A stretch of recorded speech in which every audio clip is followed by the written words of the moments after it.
Cup noodles.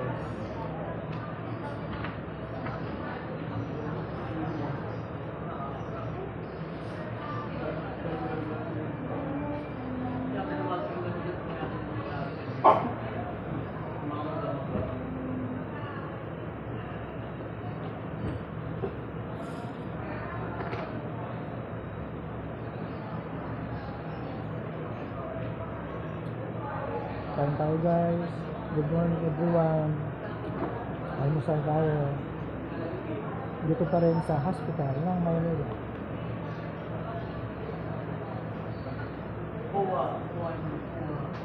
Matagal na ako dito sa hospital. Nauubos na ang manpower. Yung mga tagabantay ko ay naubos na ng mga kamasahe.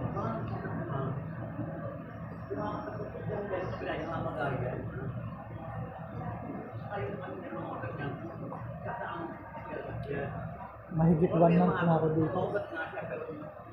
Mukhang kaabutin pa yata ako ng mahal na araw. Wag naman sana. Wala nang budget. Yung pamasahe, pang ulam-ulam, araw-araw, ng bantay, pangkain. Gusto ko nang umuwi. Kaso may mga proseso pa. Gawa ng sa pinutol na hita. At hindi basta-basta kailangan tahiin. So namamaga pa at saka may mga nana, inaalis pa. Pero kapag naayos na yun, ay iaano naman ako, i-refer naman ako sa rehab or therapy pa lang para mag-exercise at saka paano gamitin ang sitwasyon ko dahil nawalan ako ng hita.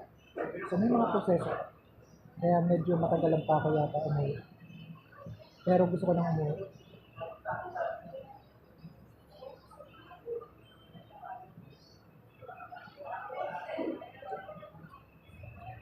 Matagal na ako dito. 1 buwan at kalahating buwan. 1 buwan at kalahati.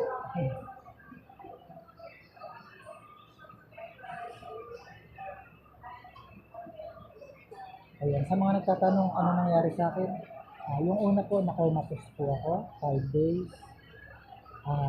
Buti na lang nakarecover ako, salamat kay God. Then, dahilan din po kasi yung aking bed sore o yung malaking sugat ko. Yung malaking sugat ko kasi ay lumaki, nagkaroon ng bakterya, umakyat yung bakterya sa utak ko kaya nagkaroon ng comatose.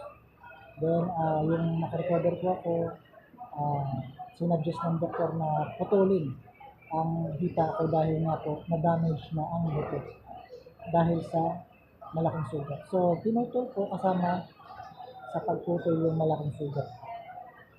At parang umabot ng hanggang singit yung pagputol kasi lumaki yung sugat. So, ayun po. Kaya isa na lang po yung aking paa. Pero laban lang sa buhay. Marami mang gastusin, laban lang sa buhay. Yung gastusin, siguro na ang bahala. Pinapipray ko na lang. At maraming salamat po sa mga napipray para sa aking mabilis na paggaling. Salamat po at sa mga nagpapaabot ng tulong. Maraming salamat. Kailangan ko po talaga ng tulong, manpower, gawa ng may colostomy bag din po ako na every 2 days kailangan palitan. Isinabay po yun sa operasyon. Yung paglagay sa akin ng colostomy bag, yung daluyan ng dumi at nasa tiyan ko na po siya. So may bag po yun at every 2 days pinapalitan. At kanahalan din yung bag, 150. So every 2 days po yun. Then syempre, ang kain po dito sa hospital, yung pamasahe ng bantay, kasi kailangan may bantay ako dahil po monitor ko yung pag-ihi at saka yung sa dumi. So may mga proseso po talaga nakakaubos ng manpower. Kaya kailangan ko na rin talaga umuwi. Kaya lang hindi pa pwede umuwi. May mga proseso pang gagawin sa akin sa operating room. Cup noodles po. Ito na lang yung natirang makakain ko.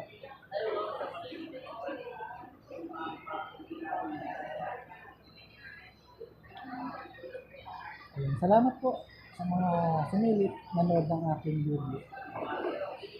Ingat po kayo palagi. It's me, PWD lang.